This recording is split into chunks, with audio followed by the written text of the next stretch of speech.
Mohta college की online पाठशाला में आपका हार्दिक स्वागत है। तो आज देखिए हम बीए पार्ट फर्स्ट का यूनिट 5 का टॉपिक सतत विकास, जिसको कहते हैं हम टिकाऊ विकास। तो ये पेपर सेकंड संसाधन एवं पर्यावरण भूगोल की 5वीं यूनिट का टॉपिक है, जिसमें से अब की बार 3 क्वेश्चन आने की पूरी संभावना है।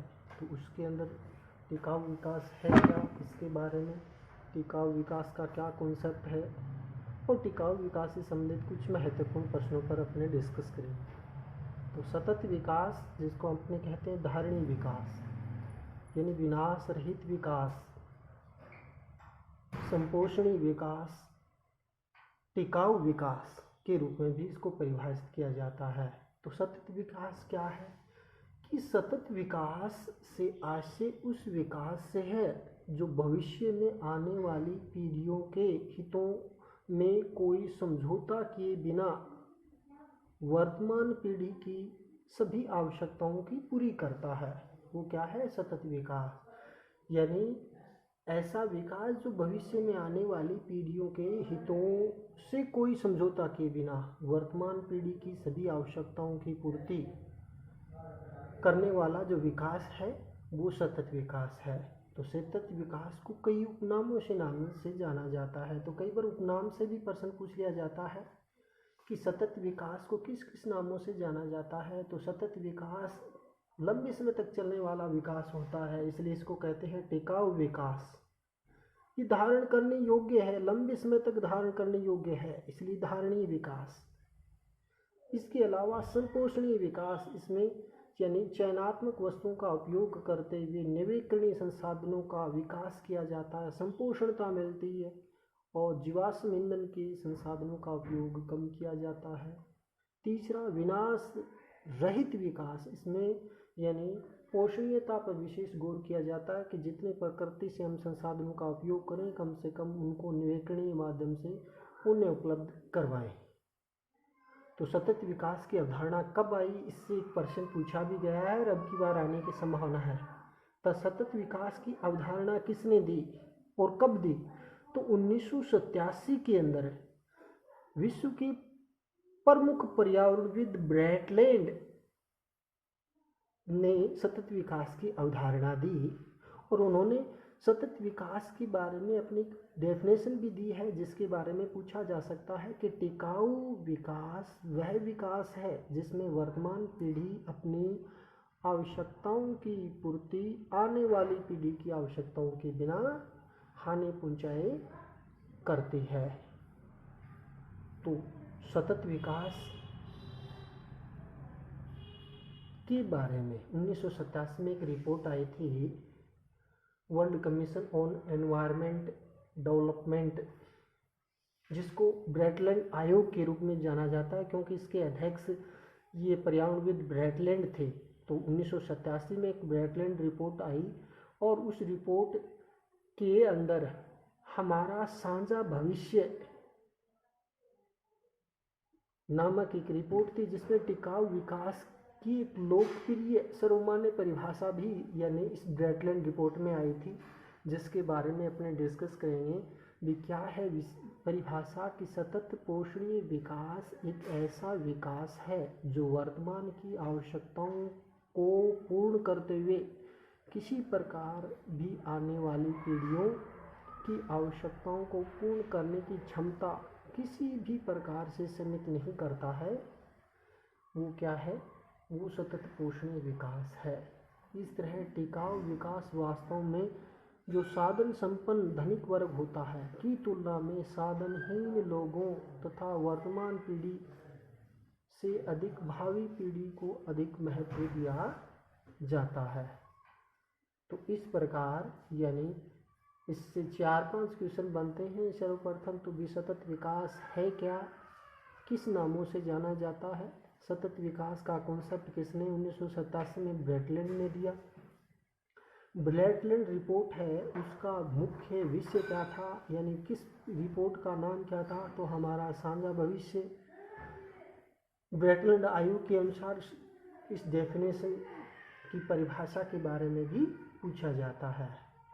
तो यानी जो सतत विकास का जो ये कॉन्सेप्ट है, इसमें यानी किन के संतुलन की बात की गई है उस पर भी अपने थोड़ा डिस्कस।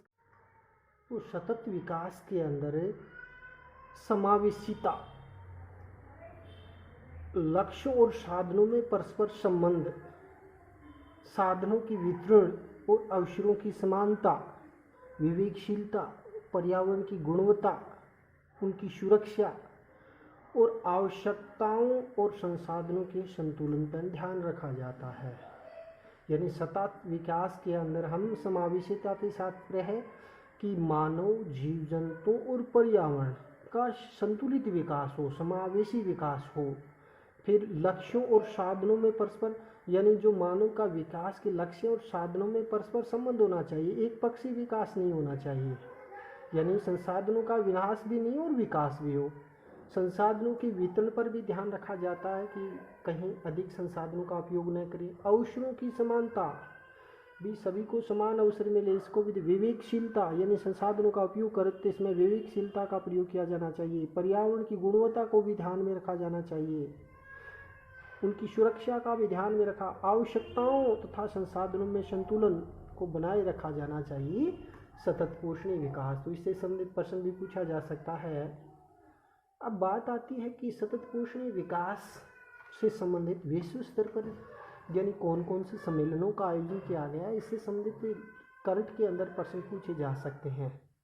तो इसके अंदर देखें, सर्वप्रथम सतत पोषणीय विकास का जो कॉन्सेप्ट दिया था 1987 में, ओवर कॉमन फ्यूचर, यानी हमारा साझा भविष्य, जिसको हम हिंदी में कहते हैं, उठाए गए मुद्दों पर विचार करने के लिए, यानी सर्वप्रथम 1992 के अंदर रियो डी जेनेरियो,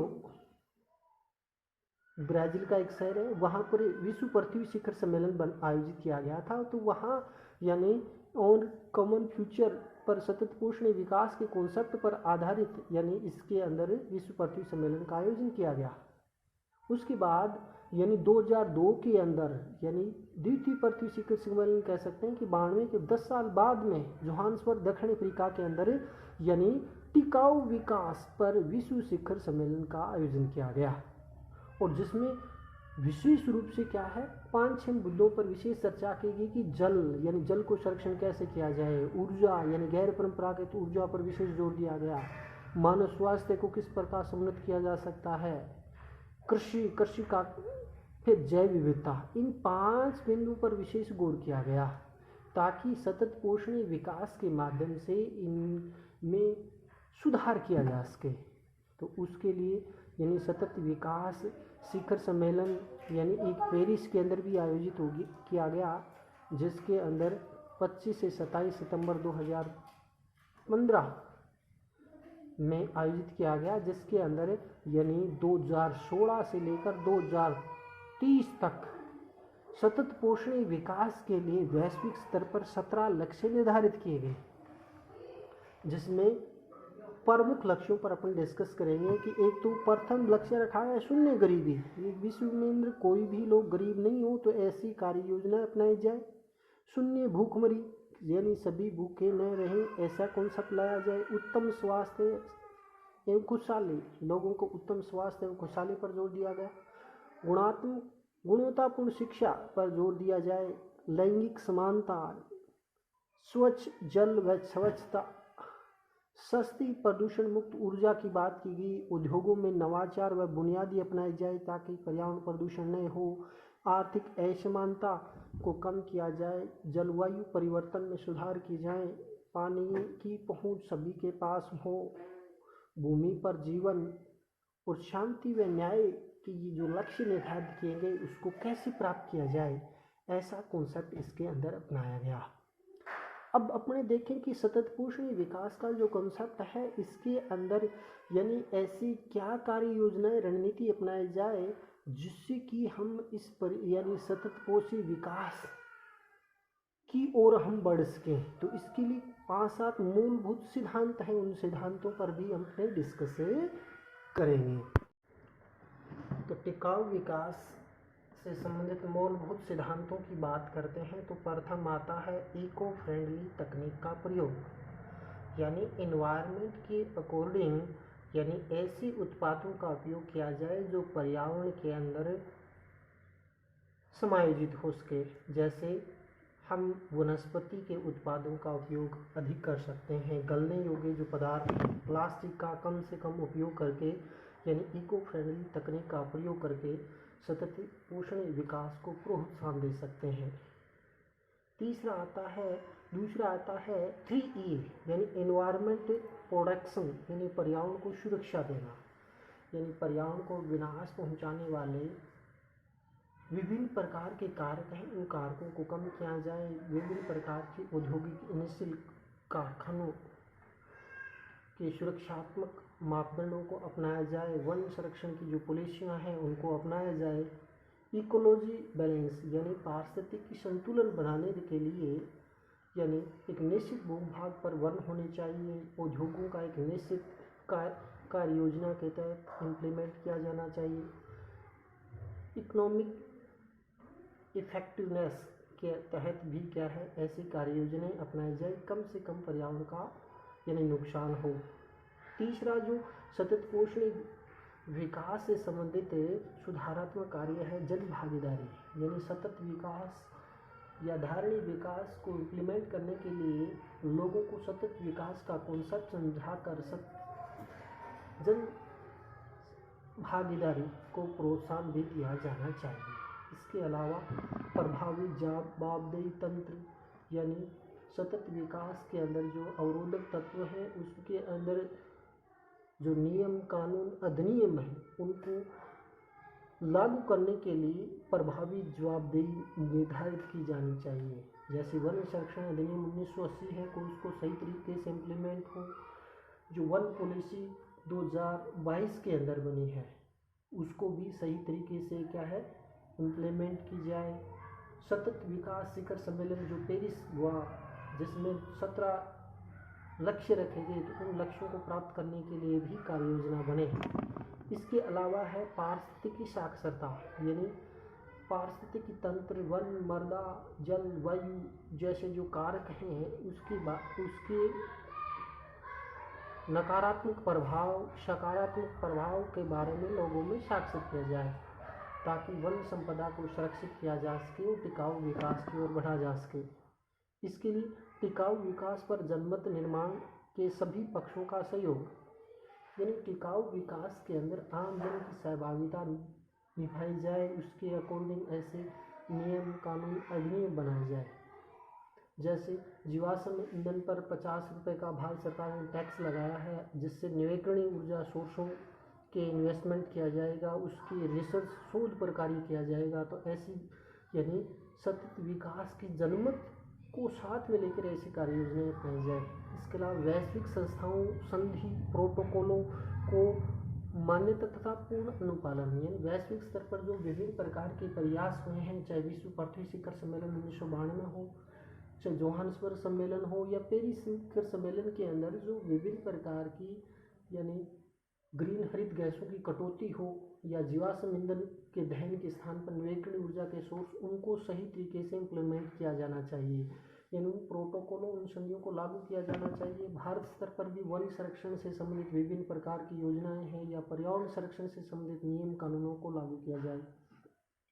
अतः सतत विकास विश्व में महत्वपूर्ण आवश्यकता और समय रहते संचेत ध्यान देना जरूरी है और पर्यावरण के प्रति चेतना का विकास जरूरी है। यह सर्वपक्षीय सकारात्मक उचित लाभदायक वैज्ञानिक दृष्टिकोण भावी पीढ़ी के लिए बहुत कारगर सिद्ध होगा। तो इस प्रकार सतत विकास एक ऐसा विकास है जिसमें भविष्य में आने वाली पीढ़ियों के हितों को समझौता किए बिना वर्तमान पीढ़ी की आवश्यकताओं को पूरा किया जाता है। अब अपने सतत विकास का जो टॉपिक है इससे संबंधित जो बहुवैकल्पिक प्रश्न अब की बार आएंगे तो उन प्रश्नों पर भी थोड़ा सा डिस्कस कर लेते हैं। ये प्रश्न क्या है, क्वेश्चन नंबर 6 पर डिस्कस करते हैं कि सतत विकास की व्याख्या पहली बार कहाँ की गई थी। विश्व विकास report option number 1, option B Britain आयोग की रिपोर्ट, ऑप्शन सी पृथ्वी शिखर सम्मेलन और ऑप्शन डी मानव विकास रिपोर्ट। तो सर्वप्रथम सतत विकास की व्याख्या पहली बार की गई थी 1987 के अंदर, जो ब्रेटलैंड रिपोर्ट बनी थी उसके आधार पर यानी इसका व्याख्या की गई थी।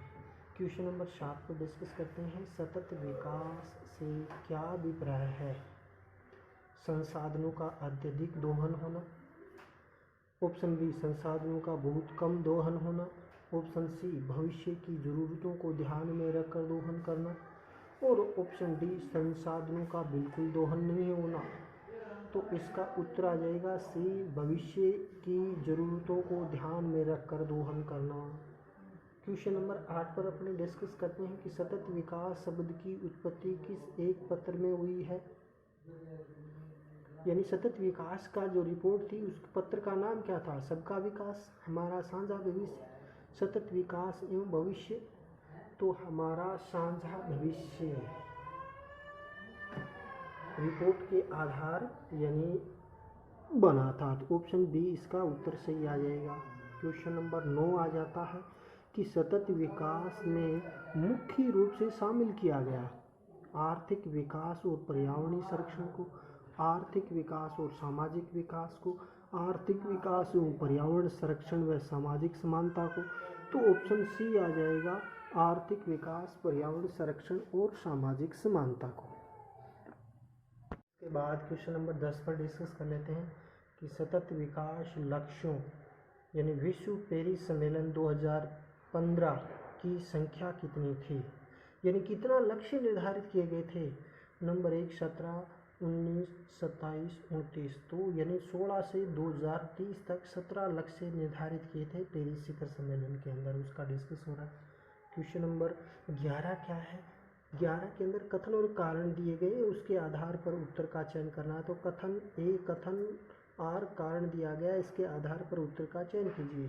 तो ऑप्शन नंबर ए में दिया गया है कथन कि सतत विकास उस विकास को कहते हैं जो भविष्य में आने वाली पीढ़ियों के हितों को कोई समझौता किए बिना वर्तमान पीढ़ी की आवश्यकताओं को पूरा किया जाता है। बिल्कुल सही बात है सतत विकास के बारे में।